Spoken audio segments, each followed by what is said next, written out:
hostile, humiliating, and intimidating working conditions in the workplace. My work in this area has been focused. I am the president of NAGE Local 282, working with professional level state employees. I was able to negotiate language from the bill into our contract, our union contract, and in 2009.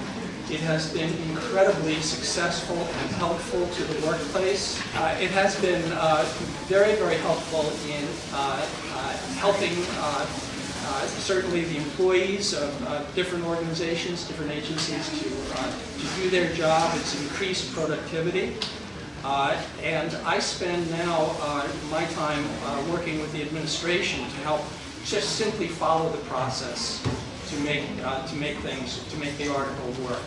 So it's been a huge success for us in the Commonwealth, and I'm looking forward to more years of this being in place. Professor David Yamada from Suffolk University is here to talk about the bill. We also have provided written testimony to the committee with research and other supportive materials. Thank you, Greg. Members of the legislature, we're very appreciative of this opportunity to appear before you. This is our fourth go-round with this bill. This is a refile. And we're here with a respectful sense of urgency. All over the Commonwealth, there are people who are facing this form of interpersonal abuse in the workplace, and it wreaks havoc for those who are targeted. I'll tell you a brief story. Very good friend of mine many years ago was subjected to one of the worst campaigns of bullying and mobbing that I've ever seen. She worked for a major corporation, national corporation here in Massachusetts, major airline. Her career lasted about 20 years until she ran into a buzzsaw of two supervisors who for various reasons just went after her. She was subjected, among other things, to repeated flat tires in the company parking lot, 2 car thefts that are reasonably related to her work situation. She suffered from electronic surveillance of certain retirement accounts and other online accounts that were associated with her company. She was stalked and vandalized in ways that we can reasonably assume were related to her work experience. On one weekend, her father, who was a decorated Navy veteran, in fact he was the last captain of the USS Joseph P. Kennedy out docked in Fall River, was subjected to 2 hard-body pat-downs when he was going through TSA. Now you might ask yourself, how do you know it was because of the airline? Well, that same weekend I was flying that airline, was also subjected to a hard body pat down, and when I asked the TSA officer why I was being subjected to that, he leaned over and whispered to me, "You can thank Tex Airline for that."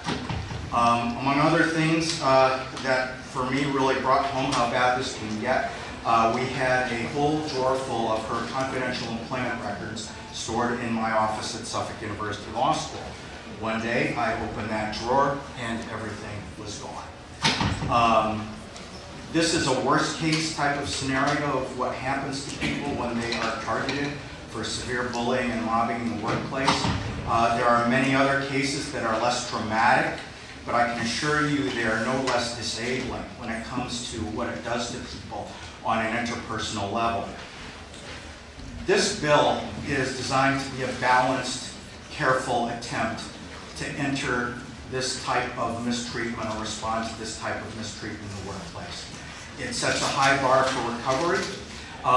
It builds in protections for employers who are engaging in reasonable management activities.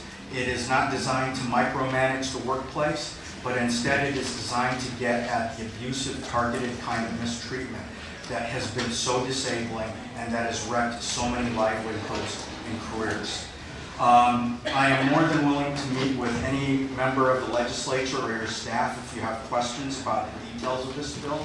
We know there is some organization against the bill on behalf of the corporate sector here. With all due respect to them, their assertions about the bill are wrong.